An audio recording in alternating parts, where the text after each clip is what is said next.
Scan the QR code or find the link in the description to order your own Pueblo Science robotics kit or donate a kit to a school in a remote community.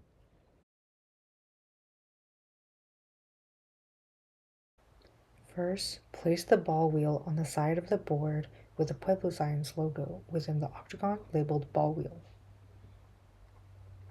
Place one of the nuts into the pocket and hold it in place with the finger while you flip the board. Insert one of the ball wheel screws and secure it in place using a screwdriver. Do not over-tighten.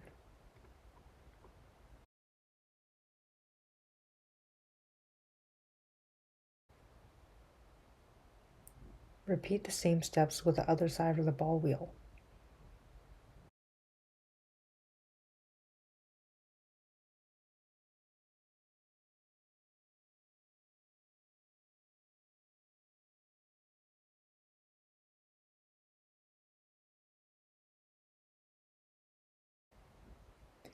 If you have the version of the kit that doesn't require screws for the ball wheel, simply push the pegs of the ball wheel into the holes. To remove the ball wheel, simply push the pegs back up.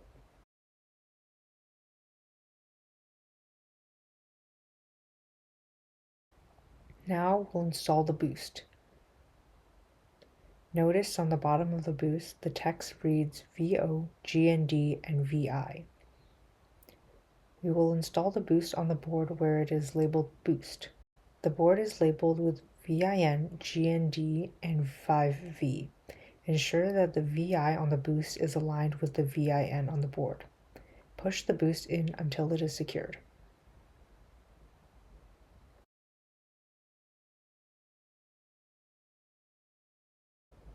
Our next step is to install the microcontroller on the board where indicated.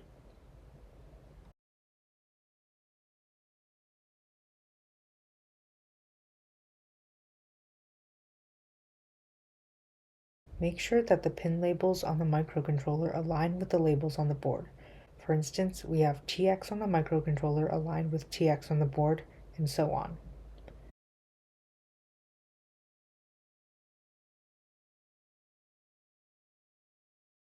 Next, we'll install 3 AA batteries into the battery clips. Ensure that the flat side of the battery is aligned with the side marked by 3 minus signs.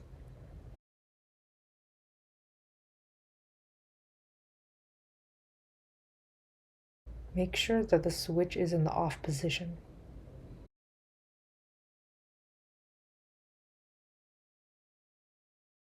Stretch the tire over one wheel.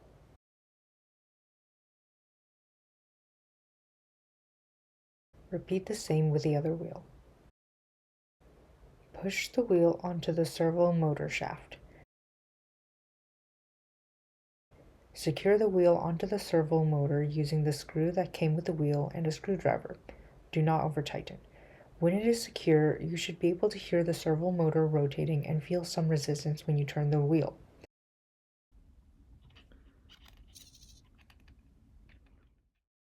Repeat with the other wheel.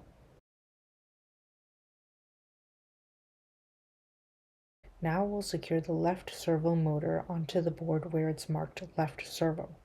Make sure that the cable coming out of the servo is going away from the board. Notice there's a slant in this green clip. Slide the green clip onto the servo motor flange, making sure that the slant is facing away from the tire.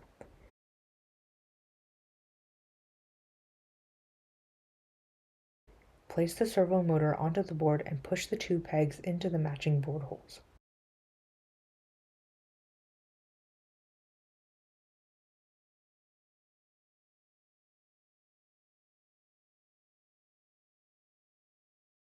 Take the 3-color cable coming from the left servo motor and connect it to the board.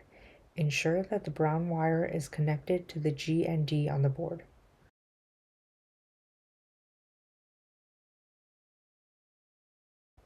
Do the same with the right servo motor.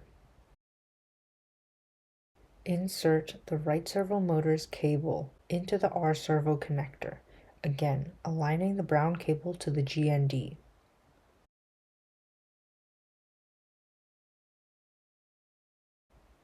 Install the infrared sensor on the carrier board where it says IR.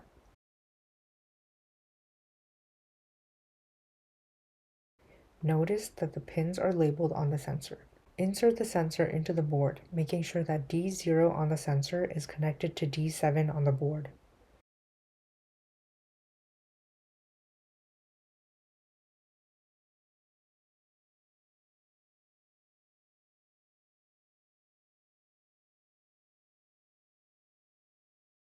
Pick up your robot so it doesn't roll away when you turn it on.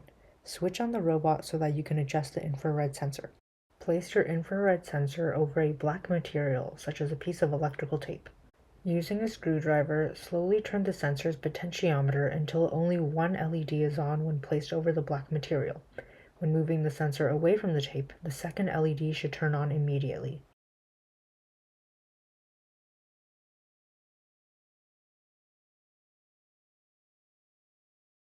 Now we'll take the ultrasonic sensor module and connect it to the front edge of the robot near the infrared sensor. On the top of the board, it's labeled sound. On the bottom of the board, the connector is labeled D1 and D2. Ensure that the ultrasound sensor faces outward from the carrier board.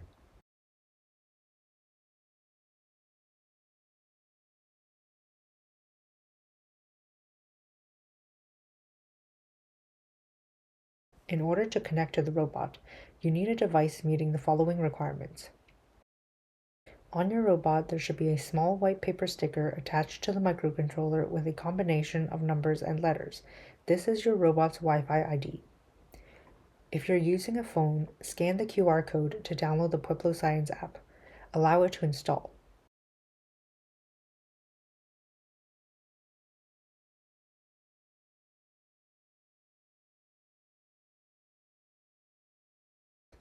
Turn off your mobile data. Open the Wi-Fi settings menu and check available connections. Switch on your robot. In the list of available Wi-Fi connections, find the one that contains your robot's Wi-Fi ID. Click on it and enter the password, which is 1234567889. You can now return to the app and control the robot.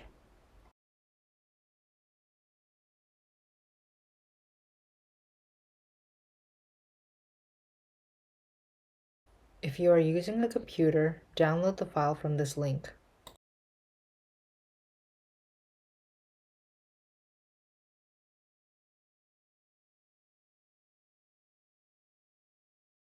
Unzip and open the folder. Find the file labeled index.html and click on it. This will open the app in your browser. Open your Wi-Fi settings and switch on your robot. Find the connection labeled with your robot's Wi-Fi ID. Enter the password 1234567889 to connect to your robot. You can now control your robot from the browser.